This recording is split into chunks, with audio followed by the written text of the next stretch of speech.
Hey guys, welcome back to Medical Coding with Blue. Today's episode is all about Q&A Tuesday. We all know what that means. It's all the questions that are submitted throughout the week. Now, if you are brand new to my channel, I am Blue. I am a medical coder.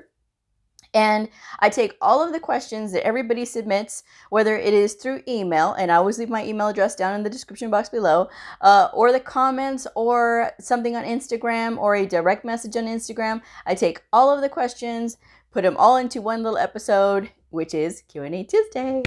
So that is what we do today. And if you'd like to submit a question, be sure to go through any avenue I've listed, email or post or comment below, and I will add it on to next week's Q&A Tuesday.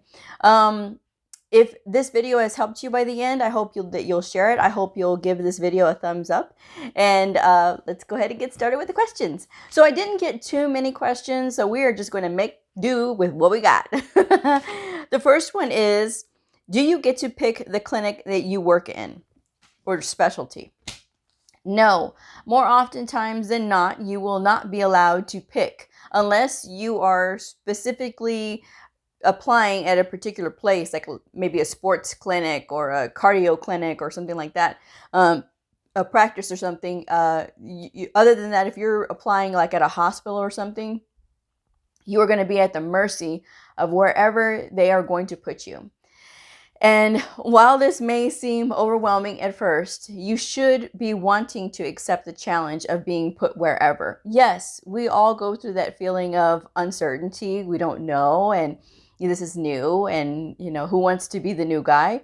But it's important because the more you expose your mind and your brain to different clinics, the more growth that you will have. If you stay stuck in a particular specialty and you don't want to do anything else and you don't grow out of that, it stunts your growth as a medical coder. It also holds you in that fear pattern, right? That you don't want to grow or expand because you're too afraid of having to learn something new.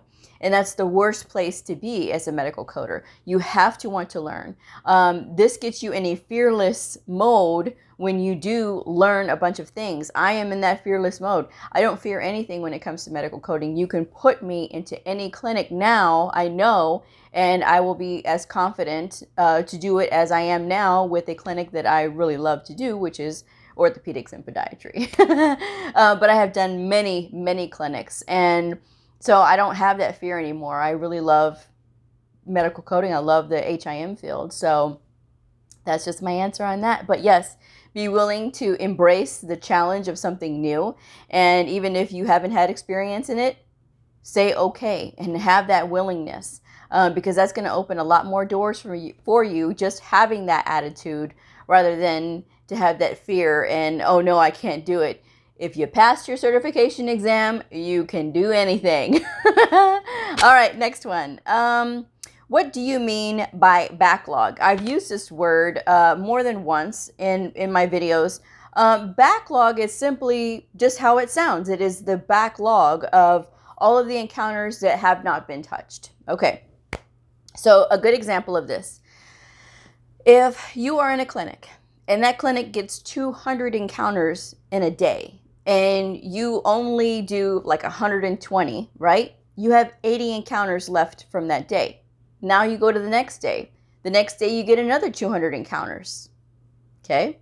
So you do another 120. That leaves you with another 80 that's left over. So now you've got 160 that you haven't touched, okay? So you see how the backlogs can start to pile up after a while?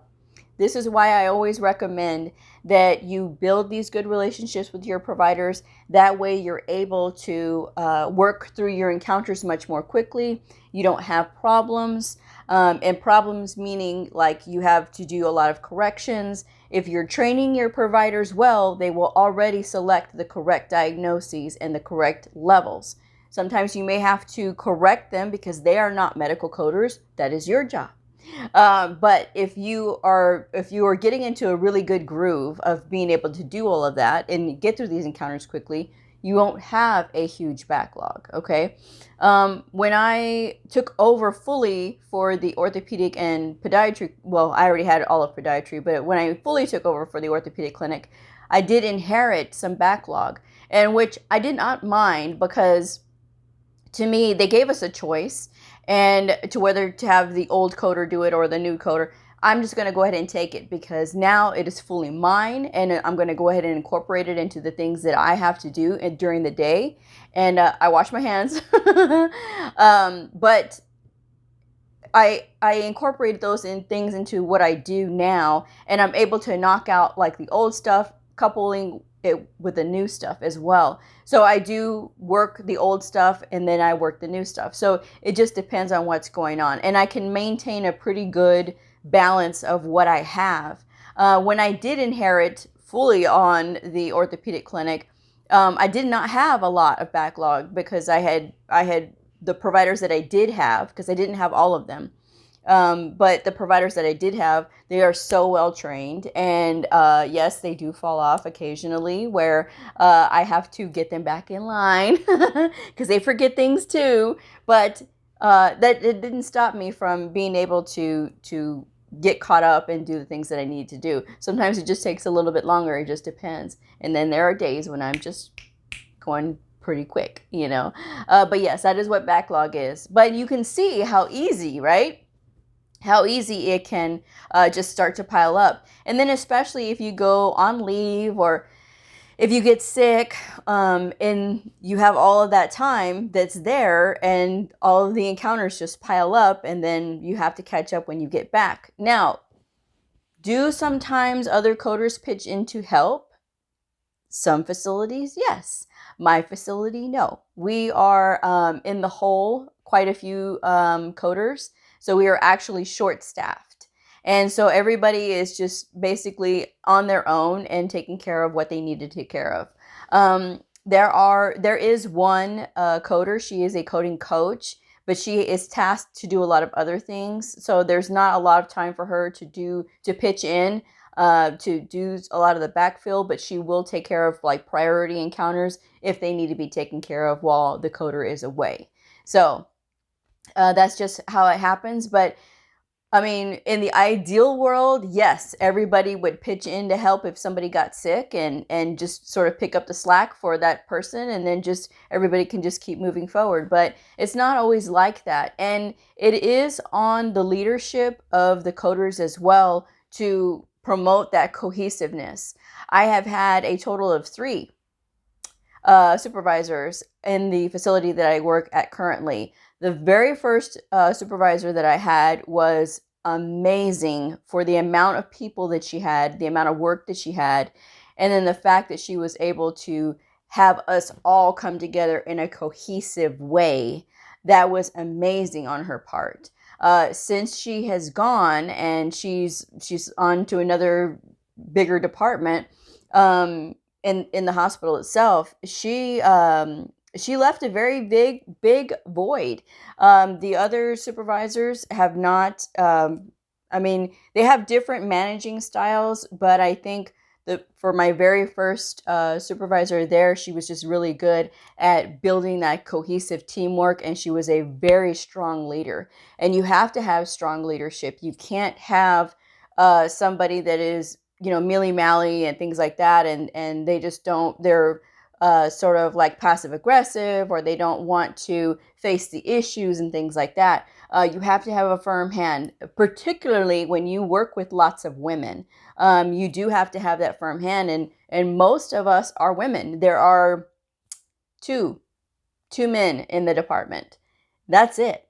So you do have to, because women are typically very strong, and you get a lot of them together, and you get some strong-headed ones, and then you get some passive ones that will follow. So you really do have to have a strong leader at the head. And, sometimes you have it and sometimes you don't. But ideally, yes, people would be pitching in to help. But if not, you are on your own. So, which is fine for me, and it's fine for my providers, because like I said, we work well together. They know, and I have told them whenever I do go on leave, whenever I go to conference, because I go to the AHIMA conference every year. That's the American Health Information Management Association. I go to their conference every year. I will not be attending this year because of the pandemic, and because I don't know. Currently, I don't know if they're even going to have it or not. So it's all going to depend. But I have already made the decision that I am not going. But when I do go to conference, which I have, I always have a little chat with my docs. And I tell them, look, I'm going on leave. I'm going to be gone for a whole week. I need you guys to stay the course. And so they always tell me, okay, Blue. And I said, please, whatever you do, if you have an issue, please hold the issue until I get back. Then, we can sort it out then. So we usually make a pretty good agreement about that. So they're pretty good. I enjoy working with my docs. Anyway, next question. Do I have to be good at anatomy to be a medical coder? Absolutely. If you don't know anatomy, if you don't know your medical terminology right away, that's okay, because you have time to build up that knowledge the whole time that you are in school for medical coding, plus the time that you are out and looking for a job. You can continue to study. And even when you are at your facility or at your doctor's office, wherever you're working, and you start to work, you can still continue to learn about the anatomy. Okay, you can still continue to learn about your medical terminology, which I have done a video, and which I did give some tips on learning medical terminology. Anatomy is probably going to be the next video, tips to learning the human anatomy. I got my inspiration. I was just like, okay, because I was going back and forth on what tomorrow's topic was going to be. Now I know. So tips for learning human anatomy tomorrow.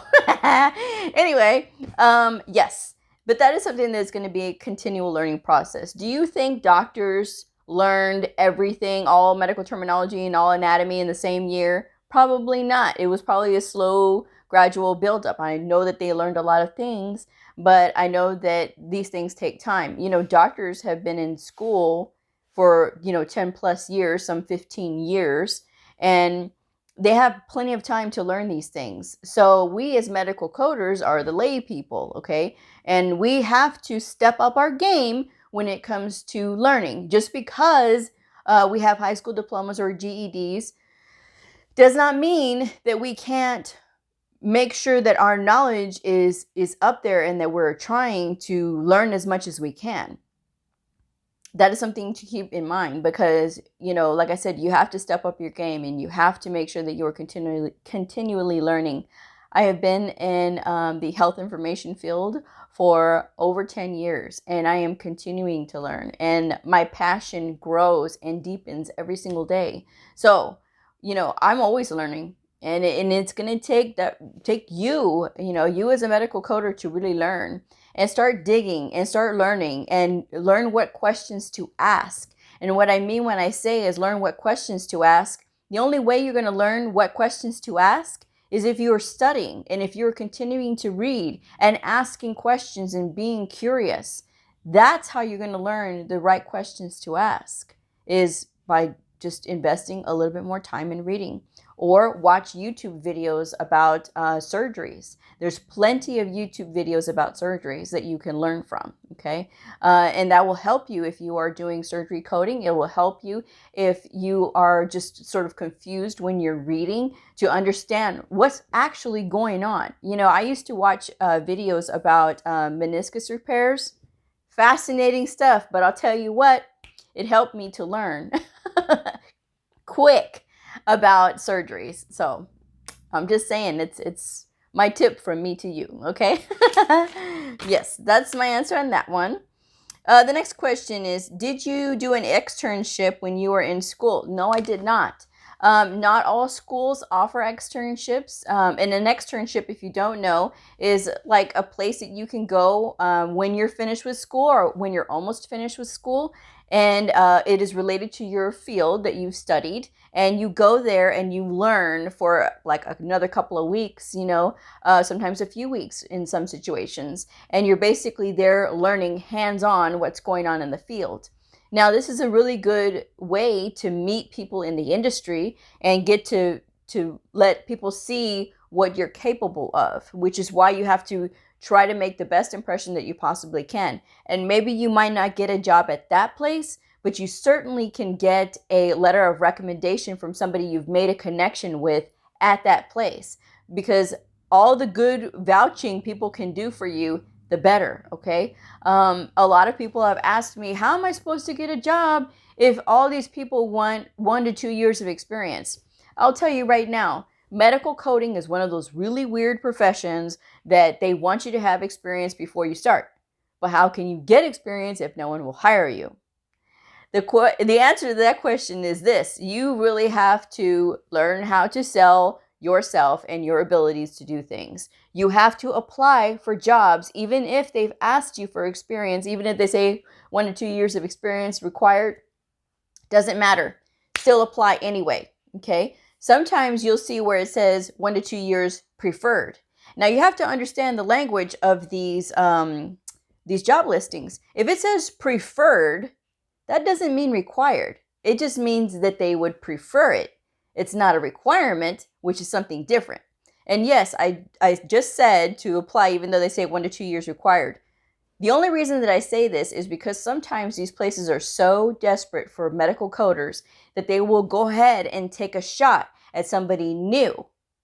But you have to pass their entry assessment to see if you know the fundamental basics or if they're really going to have to train you. This is when you really got to knock their socks off and make sure that you are continuing to study even after you've gotten your credential, because you may be looking for some months, okay, when you're looking for a job. And it's going to depend on you, and you cannot get discouraged because it's going to happen. You are going to be told no. And I got an email from somebody that says he applied at 4 or 5 different places. Bro, you got to apply at 30 and 40 different places. You can't just apply only at 4 or 5 places and say, oh, I give up. Nobody wanted to hire me. Come on now. No, you have to get back out there and you have to try and try harder, okay? You can go in by being in medical records. You can go apply at the insurance companies. You can see if lawyers are hiring for medical coders, because believe it or not, attorneys do have to hire medical coders to look at documentation in when they have like those insurance claims, like for lawsuits and things like that. They have to look and see what's going on in this record, and they need somebody who speaks medical coder to be able to look at this stuff and see if it all sort of matched in together, okay? So if you're not ready for that, that's fine, but I'm just telling you, these are other places that you can apply. And a lot of times, even if you are working in medical records, and let's just say you're working in medical records and there's no jobs for coders at that moment, but you know what? You're making a really good impression because you're showing up to work on time every day. You're doing really well. You're eager to help. You're eager to learn. And then all of a sudden, there's this job listing for a medical coder. Well, guess what? We know so-and-so in medical records has her medical or his medical coding credential.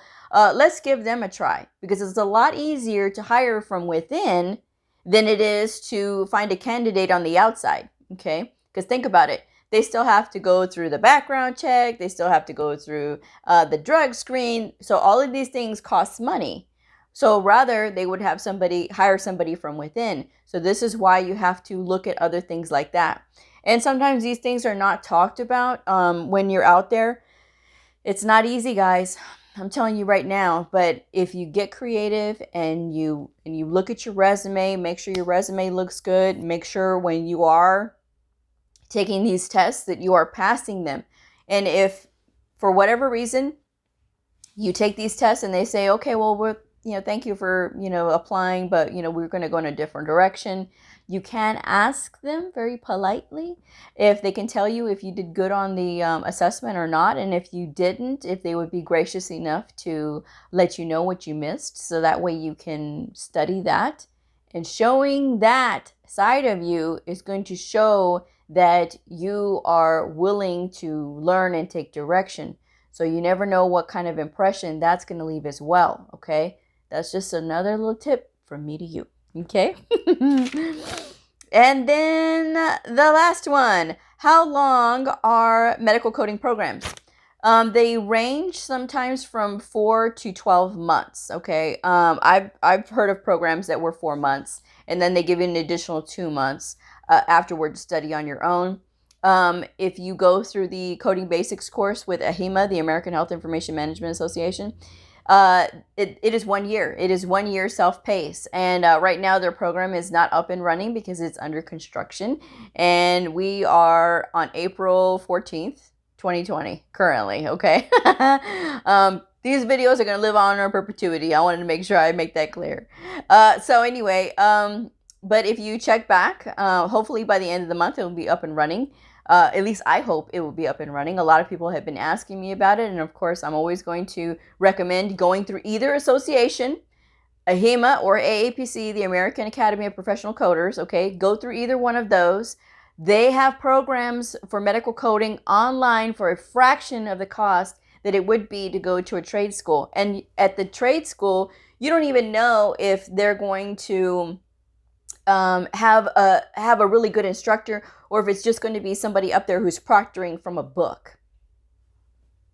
So I'm just saying, okay, it's better to go through the associations. These are through the associations themselves, and there is no screwing this up. You know what I mean? There's no complaints because it is directly from the associations themselves, okay? And these are online programs that you go through, self-paced and things like that. So I'm just saying, it's worth a look because trust me, going for a fraction of the cost, because I have seen the cost of some of these programs and I'm like, oh, wow. I'm like, you can buy a car for that. That's like, wow. Yeah, no. No. I would rather pay just a few thousand rather than so many thousands, okay? Some of these will just, really? The cost of a car. Wow. I'm just saying, wow. Anyway, I hope you all have enjoyed my episode today. And I wanted to let you guys know I do have a Patreon page, Patreon channel. It's Medical Coding with Bleu on Patreon. And I do quizzes there. I do coding quizzes. I do critical thinking quizzes also on there. I worked on a second crossword puzzle. It's not a word search. I always want to say word search, and it's not word search. It's a crossword puzzle. But this crossword puzzles are designed to provoke thinking about medical terminology and things like that. Next week, that one will be for gastro. This week is oncology, so it's pretty fun. And what I do is I do quizzes on there, and I give them at the beginning of the week, and I give the answers at the end of the week, and then we talk about it. So lots of fun. I do have supporter levels that start off at $1 per month, and it gives you access to all the videos that I post, plus the quizzes, plus all the other good stuff. If you pledge higher, I do have levels that include one-on-one tutoring time via Zoom. So if you would like a private tutor, that is available on Patreon. So if you're interested, I will leave the link below, and I hope you'll check it out. All right, I will close this up. But if you are a medical coder, a medical coding student, somebody curious about the fascinating world of medical coding, a provider or a nurse, I invite you to like and subscribe and follow me on my journey in medical coding. I will see y'all next time. Bye.